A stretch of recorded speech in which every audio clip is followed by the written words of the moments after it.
Much of Irish history is about myth. Myth, in one sense, is an imaginative, uplifting way of telling things as people would like them to have been, rather than the way they actually were. But myth is also a way of so telling things because this imaginative way expresses a deeper truth than the plain appearance of events. Certainly, Irish history shows continually the power of myth to change reality. In reality, the Fenians were a failure, but later men, looking back at their failure, were to turn it to a sort of triumph.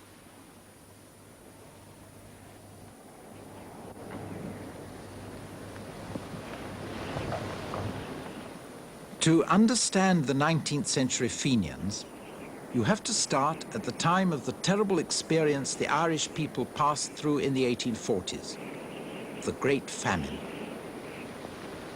Their sufferings had been indescribable. Ireland had lost over a quarter of its population because at a time when other food was plentiful, the potato fields, on which the poor normally survived, had withered with blight.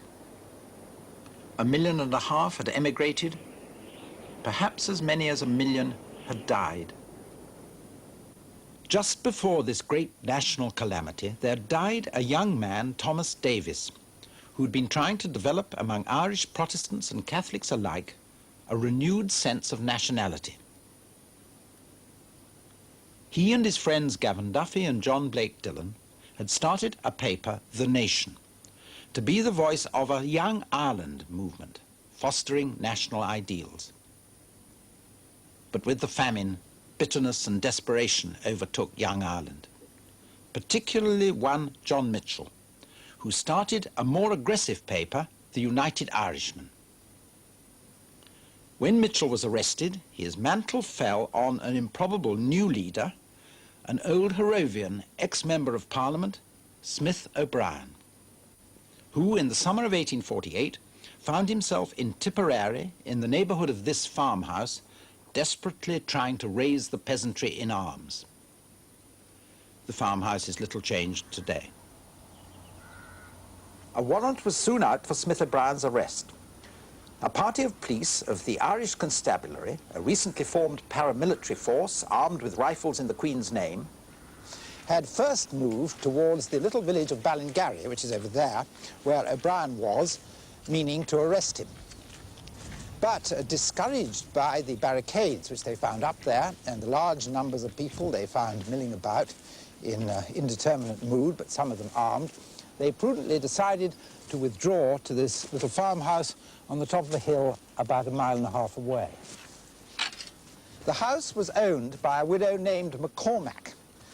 She was out at the time, but her 5 children were inside when what was then her cabbage garden was tramped through by a sub-inspector and 46 men of the Irish Constabulary, who then proceeded to enter through the front door singing the British Grenadiers.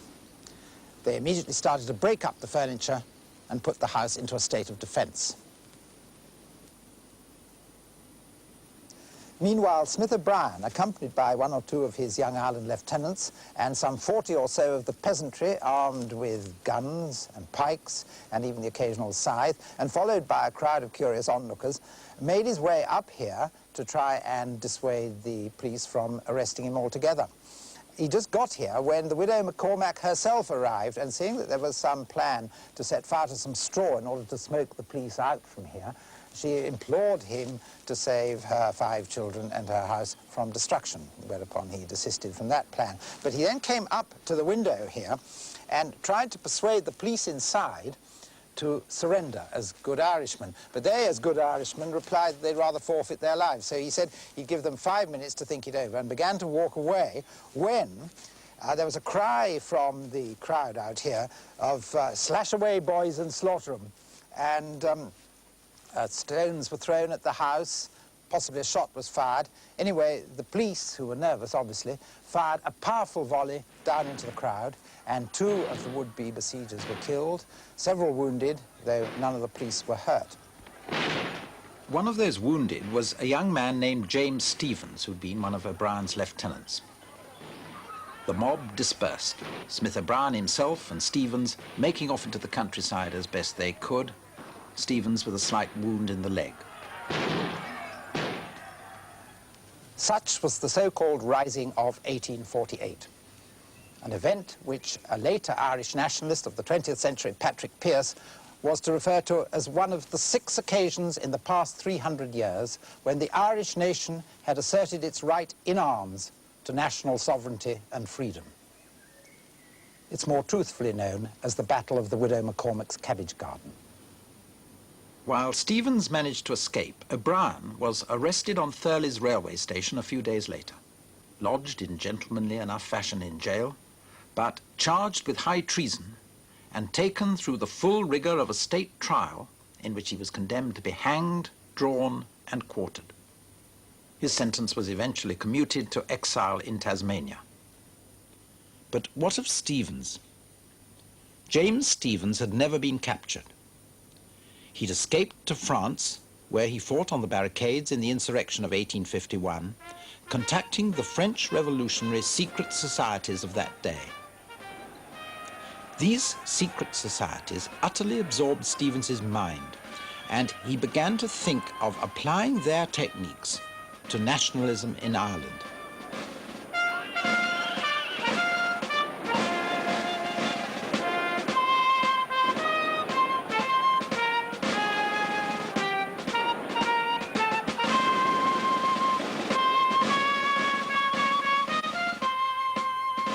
In 1856, Stevens returned to Ireland, determined to use secret society techniques for Irish national freedom. "Every other desire of my soul," he wrote, "shrinking into the merest insignificance before this all-absorbing determination." He set out on a 3,000-mile journey, mainly on foot, to try and assess the state of Irish national feeling.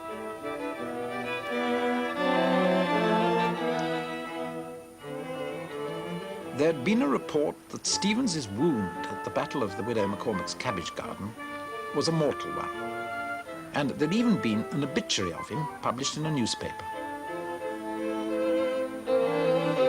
There were those who believed him to be a ghost as he tramped the countryside.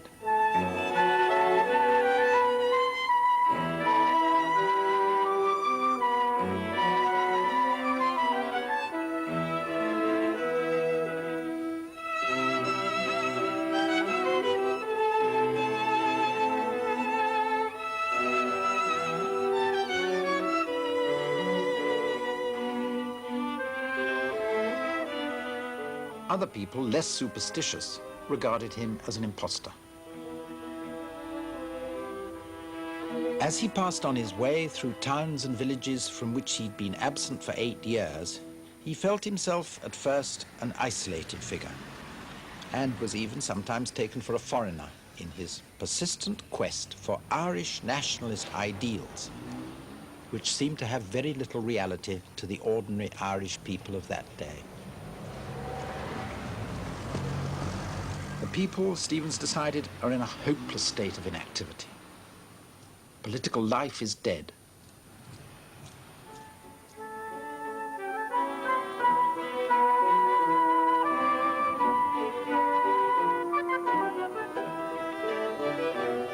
He'd set out on his walk with one big question in his mind. Was Ireland ready for a secret revolutionary organization under his leadership?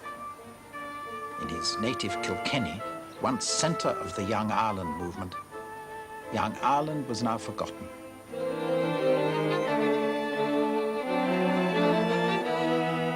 Yet Stevens's confidence in himself was such that he couldn't help feeling that the Irish people must be sound at heart and that he alone was capable of organizing them.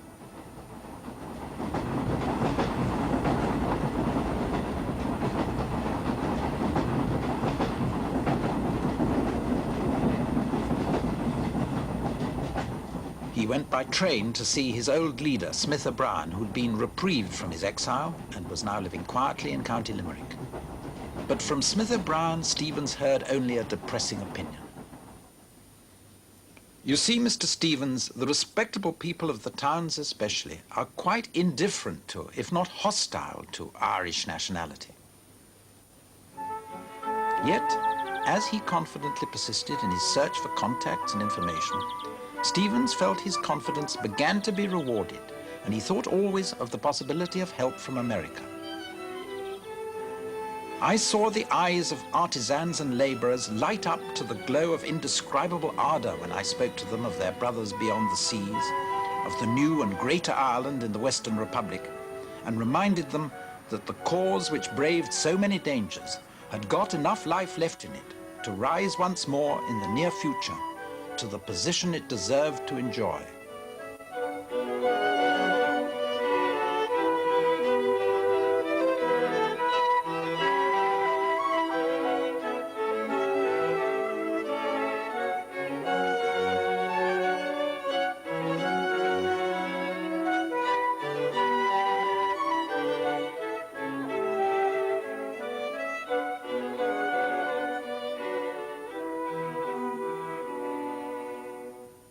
The Irish countryside itself was already riddled with secret societies of one sort.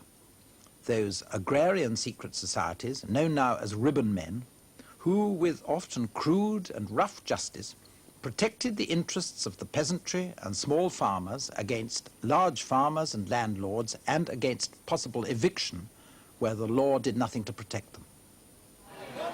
But though it was agrarian matters, with a tinge of nationality, which motivated them, Stevens saw them as a basis for a wide popular nationalist movement, particularly if combined with the social disaffection which he found among the working classes of the towns.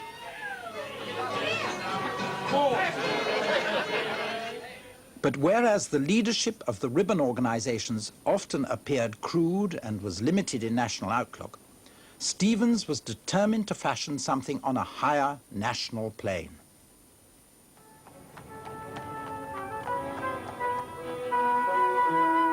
He eventually arrived back to the Dublin of 1856 with the conviction, much encouraged by young Ireland comrades from America, that what Ireland needed was a secret revolutionary organization which he must found.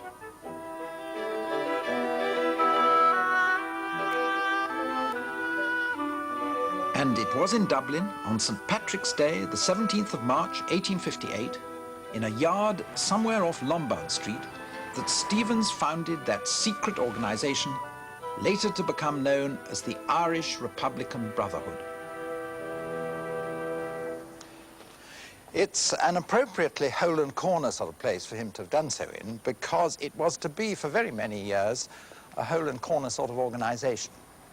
Stevens and his fellow conspirators here swore themselves in the presence of God, to renounce all allegiance to the Queen of England, and to take arms and fight at a moment's warning, and to make Ireland an independent democratic republic, and to yield implicit obedience to the commanders and superiors of this secret society.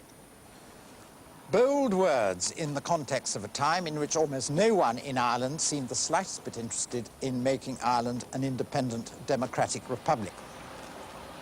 Stevens was determined that his organization should not be broken by informers, and he devised rather an elaborate security system of closed circles in which only one man had contact with the next circle.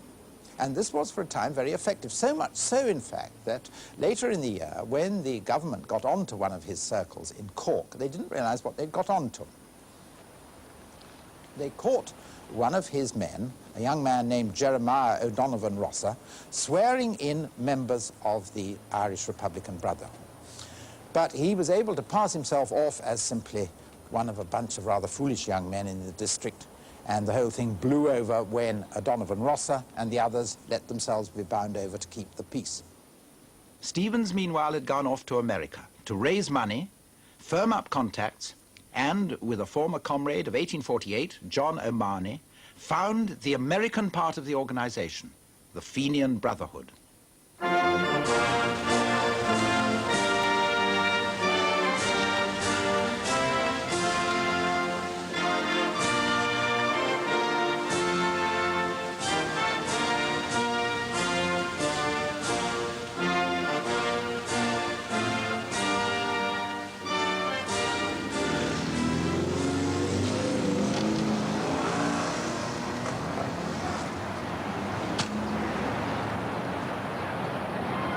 The name Fenian came from a legendary ancient Gaelic warrior elite, the Fena. And here in the United States, the Fenians were able to be an open, legal organization, much as the Irish Northern Aid Committee is today able to be an open, legal organization, raising money and giving it to people who give it to the IRA. Then, in 1858, when Stevens first came here, the United States contained vast potential resources in the form of men and money, which could, in theory, be used actively for the Irish cause. Millions of Irish men and women had emigrated to the United States from Ireland during and since the famine, nearly all of them with a terrible bitterness towards Britain in their hearts. I say nearly all because I suppose the babes in arms didn't actually have it, but they were to learn it soon enough at their mother's knee. As these immigrants settled down in the new republic, finding work, and even when poor, enjoying a relative prosperity compared with what they'd left behind in Ireland, this bitterness turned easily into a doctrinaire, anti-British, nationalistic republicanism.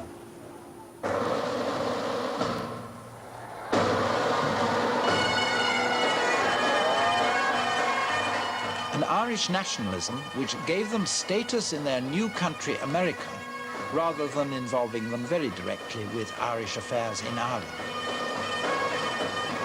And Stevens was more than once to show exasperation with what he called Irish tinsel patriots, with their speeches of bayonets, gala days and jolly nights, banners and sashes, bunkum and filibustering, responding in glowing language to glowing toasts on Irish national independence over beakers of fizzling champagne.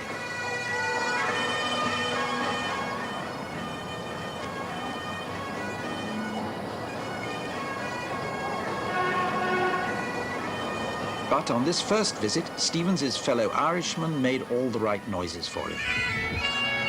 Are you ready? All the way!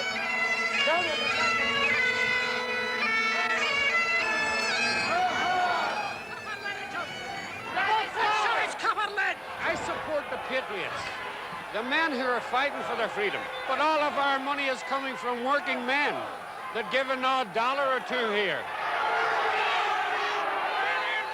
My firm resolution, wrote Stevens in his American diary, is to establish a democratic republic in Ireland.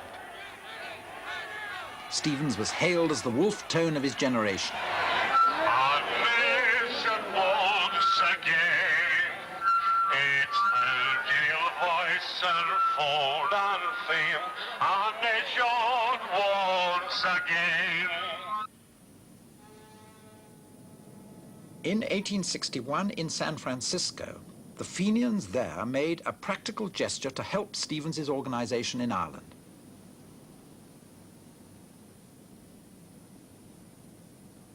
Early that year, a minor figure of the former Young Ireland movement, Terence Ballou McManus, died in San Francisco, and Fenians there sent his body back to Ireland. Stevens, now back in Ireland himself, organized a great funeral through the streets of Dublin as a demonstration for the national cause and to publicize the virtues of men like McManus and himself, who'd taken to arms, however shakily, in 1848. Stevens's arrangements for the funeral were an outstanding success. On a cold and cheerless November morning, more than 12,000 Dubliners turned out to watch the hearse on its way to Glasnevin Cemetery.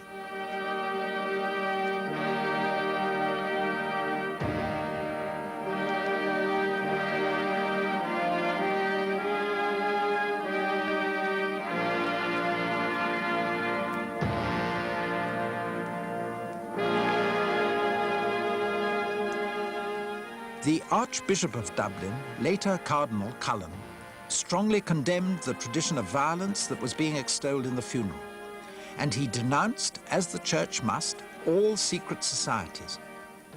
He refused to let McManus's body lie in state in the pro-cathedral. But Stevens found a radical priest to deliver the funeral oration. Though the prophet be dead, cried this priest, the spirit he evoked will outlive him, and even in this generation raise this country from degradation to the glory of a nation.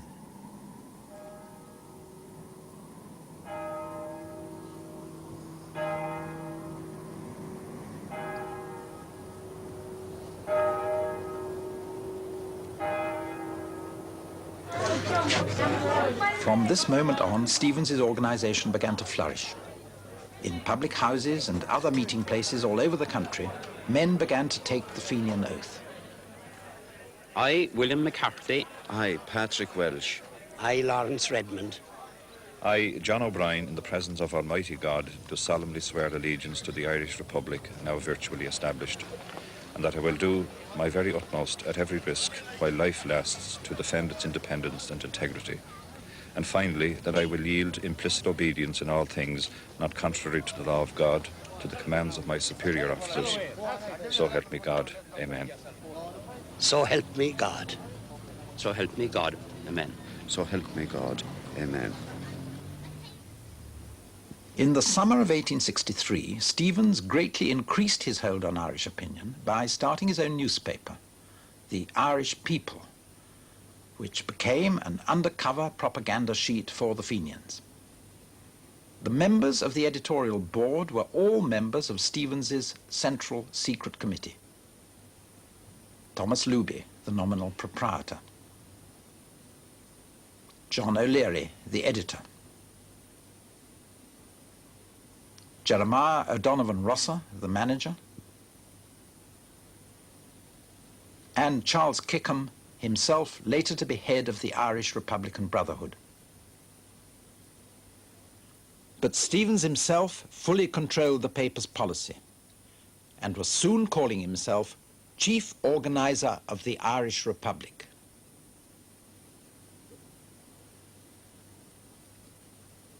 While flirting openly with the language of violence, publishing articles on military matters, and openly proclaiming that parliamentary methods were inadequate for the desired goal of total Irish independence, the Irish People managed just to keep on the right side of the law.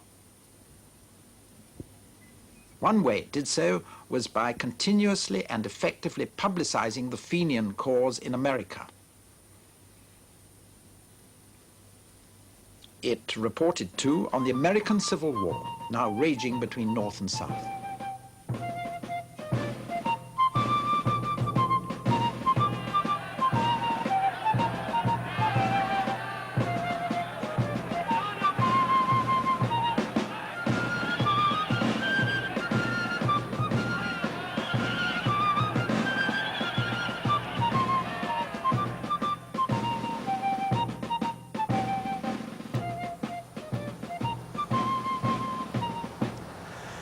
The outbreak of the American Civil War in 1861 had temporarily absorbed the energies of Irish emigrants to the United States in the terrible and bloody events of their new country.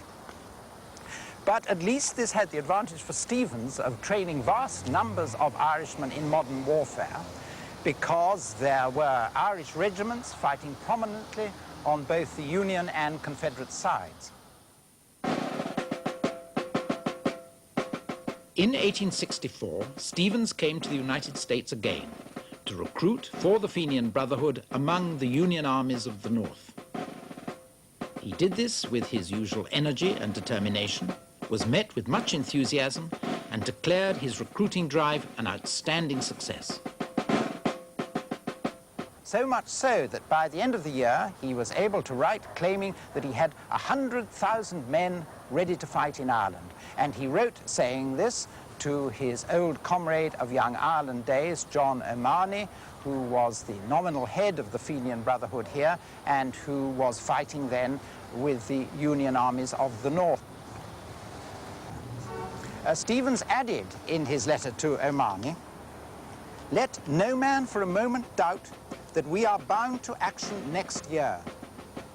I ask you in the name of God to believe that no man after us can bring the cause to the test of battle, and that our battle must be entered into sometime in the coming year." And as the Civil War moved towards its close, it began to look as if Stephens's exhortations might indeed be turned into reality.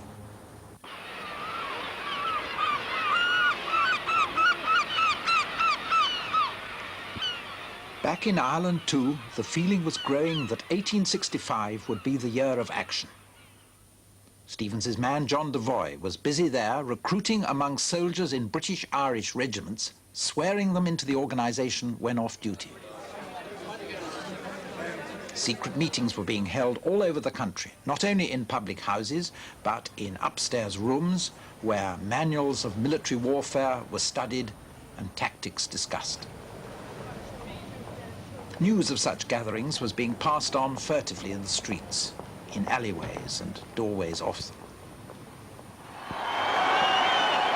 and among the crowds at sporting events.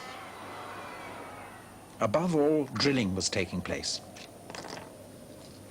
mainly in the countryside and usually at dusk or at night, when ghostly bodies of Fenians could be glimpsed parading and manoeuvring for the great day which was about to dawn.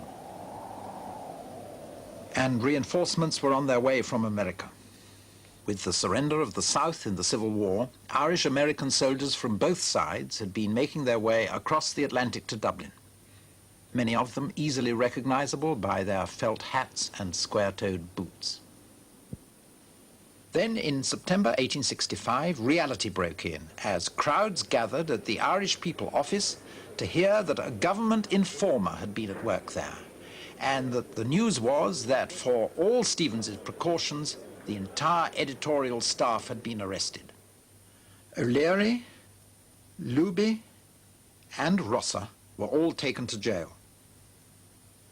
Stephens, however, chief organizer of the Irish Republic, escaped arrest for a time, only to be betrayed by yet another informer 2 months later and arrested.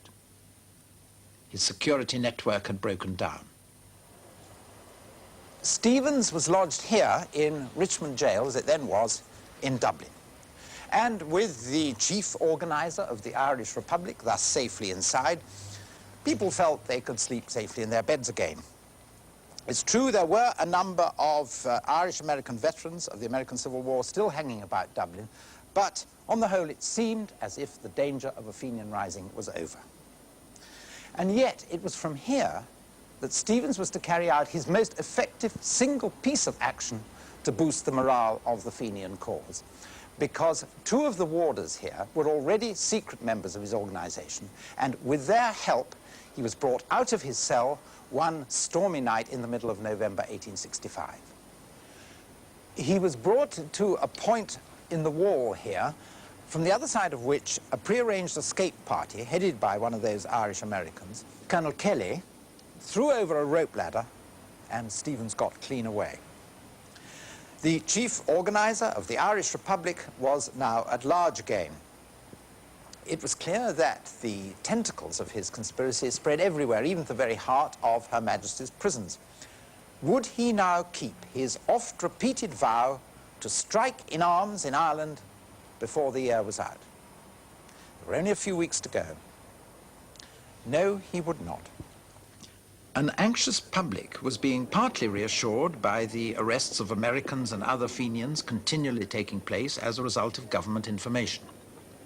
And the fact that so many of his key men were now behind bars convinced Stephens that it would be premature and desperate to try and rise at once, though those who'd rescued him were much disappointed by his decision. Particularly that American, Colonel Kelly, who now contrived to bring Stephens safely out of Ireland altogether and eventually across the Atlantic to America again.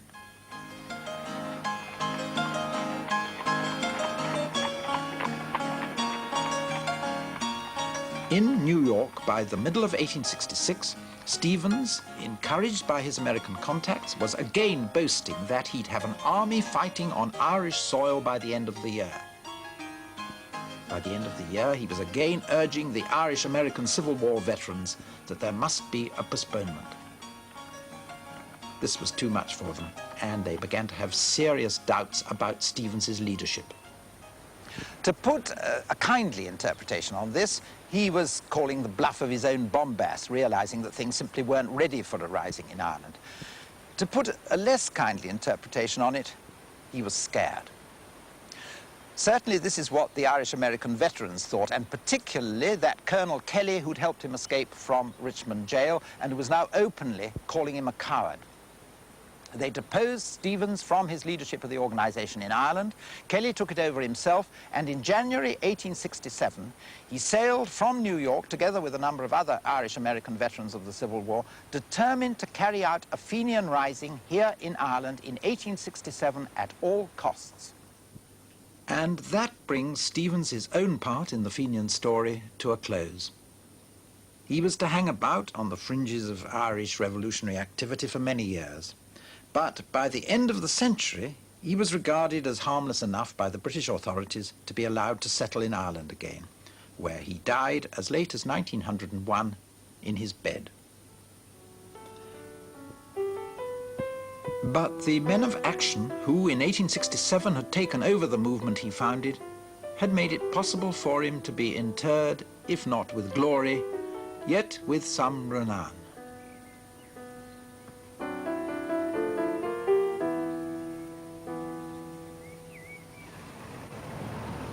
West Central London was, curiously, in 1867 where the planning of the Fenian Rising by Irish Americans under Colonel Kelly took place.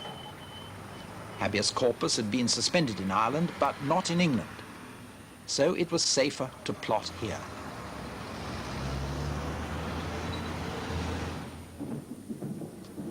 The plan for Ireland itself was for guerrilla units to assemble in different parts of the country, with concentrations in Dublin and the southwest. Pitched battles weren't contemplated. The outbreak was to be signalled on the 11th of February 1867 by a daring raid on Chester Castle in England, where a large supply of arms was to be captured to be shipped to Ireland for immediate use.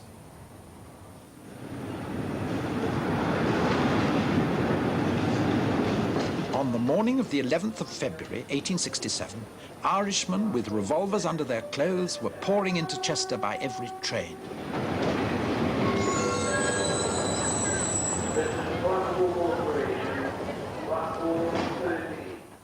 Then, at 1 p.m, came the news that the whole plan had been betrayed to the government by yet another informer. With remarkable deftness, the operation was called off in time, leaving the authorities mystified. A large haul of revolvers and ammunition dumped into the town's canals was what the police had to be content with.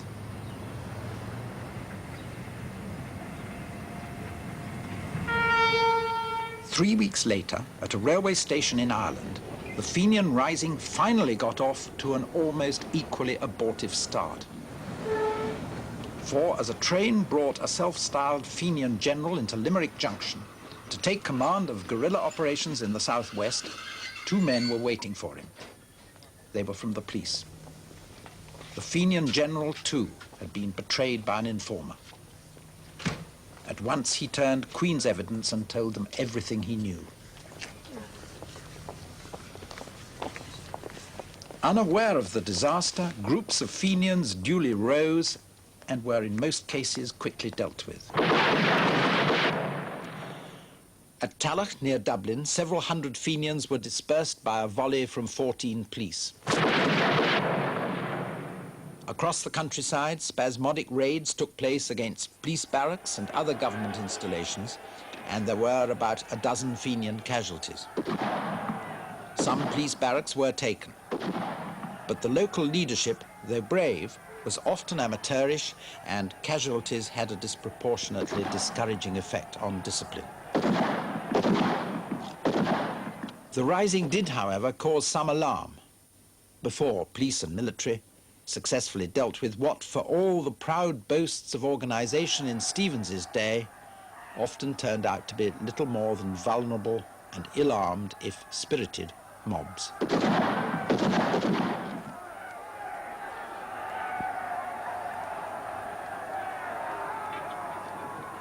Mopping up operations by the army were soon underway.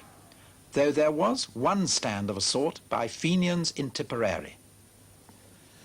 This ancient earthwork at Ballyhurst in County Tipperary was the scene of one of the last of those spasmodic encounters between Fenians and police and soldiers that constituted the Fenian Rising of the night and morning of the 5th and 6th of March, 1867. You can see, once you're up here, why this lot of Fenians chose this particular place once they heard that the military were searching the countryside for them. Because from here you get an excellent view both of the railway line running from Dublin to the south and of all the roads in the district. Selecting the position, however, was to be almost the sum total of Fenian military acumen displayed here. In command was one of the Irish-American Civil War veterans, T.F. Burke, promoted general in the Fenian cause. He had a shrunken leg, but that was no immediate disadvantage because he was mounted on a horse. He and his men had, in fact, been rather successfully carrying out sabotage in the surrounding area, tearing up telegraph poles and railway lines.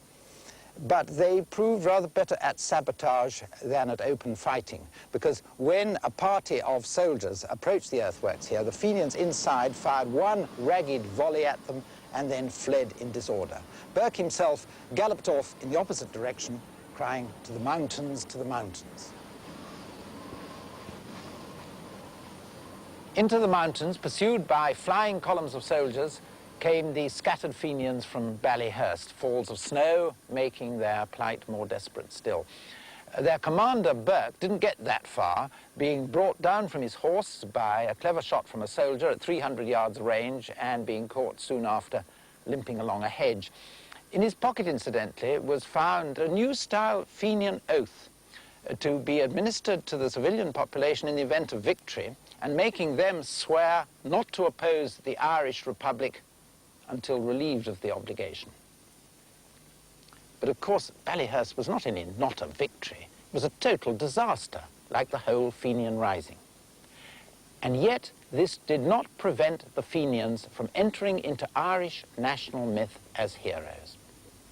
Burke himself, before being sentenced to death, he was later reprieved, was able to speak grandly from the dock of his certainty that God, who'd preserved Ireland as a separate nationality for 700 years, notwithstanding all the tyranny to which he'd been subjected, would, for all the arrests of Fenians then taking place, assist her to retrieve her fallen fortunes and raise her in her beauty and her mystery. The Fenians might be safely in jail, but the idea that Ireland was a separate nation from Britain was still very much at large.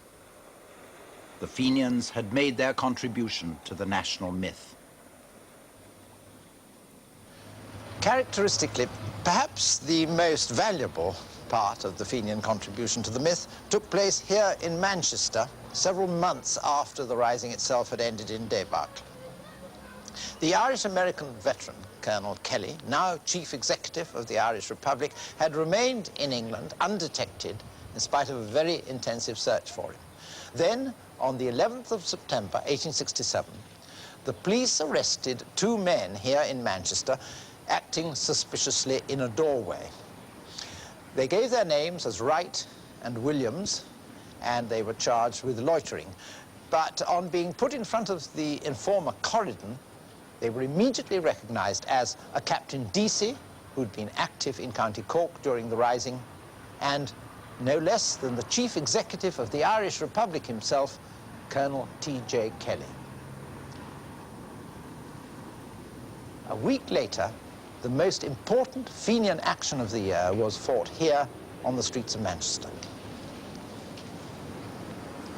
As an unescorted prison van conveying Kelly and Deasy in handcuffs from the police court to Bellevue jail came through a railway arch, it was stopped and surrounded by about 30 Fenians who'd been lying in wait for it, some of them armed with revolvers. These forced the unarmed police on the outside of the van to get down and kept onlookers at bay while the others tried to batter open the van and rescue Kelly and Deasy from the cells inside. Inside the van with the two Fenian prisoners was a police sergeant named Brett, who, called upon through the ventilator to surrender, refused to do so. Whereupon one Fenian, aware that help for the beleaguered sergeant would soon be on the way, fired his revolver through the ventilator, although whether with intent to kill or frighten the sergeant or simply blast open the lock of the door, we'll never now know. What we do know is that the bullet mortally wounded Sergeant Brett. One of the women criminals was so frightened that she took the keys out of the hands of the dying sergeant and passed them through the ventilator. A minute later, Kelly and Deasy were free, climbing over a wall and across a railway line, and they were never recaptured. It was the sequel to the Manchester rescue that was to be all-important to the future. charged with the murder of Sergeant Brett and taken in a prison van, accompanied by an understandably heavy police escort for trial, were 5 Irishmen.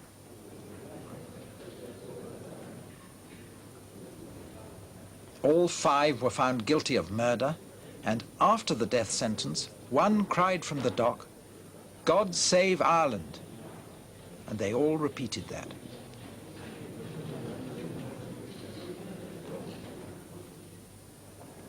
But the English public were outraged by what they saw as the murder of Brett, and his funeral in Manchester was an imposing affair. 3 of the Irishmen found guilty were executed. 2 were reprieved. Those executed, Allen, Larkin, and O'Brien.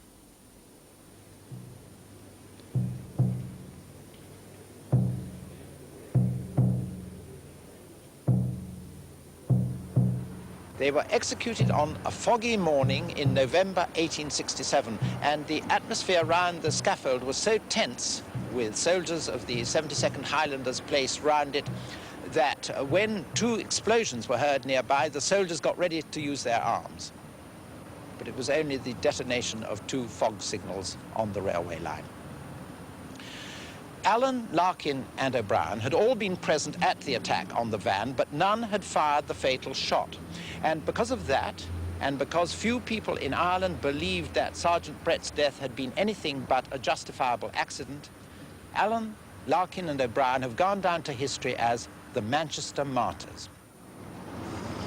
Some died by the glen side, some died with the stranger, and wise men have told us their cause was a failure, but they stood by old Ireland and never feared danger. Glory, oh, to the bold Fenian men. I passed on my way, God be praised. Great mourning processions for the executed men, sometimes known as mock funerals with their empty hearses and full mourning array, were held in the cities of Ireland. We may have great men, but we'll never have better. Glory, oh, to the bold Fenian men. But that was by no means the end of the story. One afternoon at Westminster, 10 years later, a debate on Irish affairs was taking place in the House of Commons when a minister of the Crown, the Chief Secretary for Ireland, made a slighting reference to the Manchester murderers. No! This interruption took the minister aback. He said he was sorry anyone in that house should apologize for murder. The right honourable gentleman looked at me so directly when he said that he regretted that any member of this House should apologise for murder, that I wish to say as publicly and directly as I can that I do not believe and never shall believe that any murder was committed at Manchester. That Irish Member of Parliament was Charles Stuart Parnell. Within a few years, he was to advance the Irish national cause to the very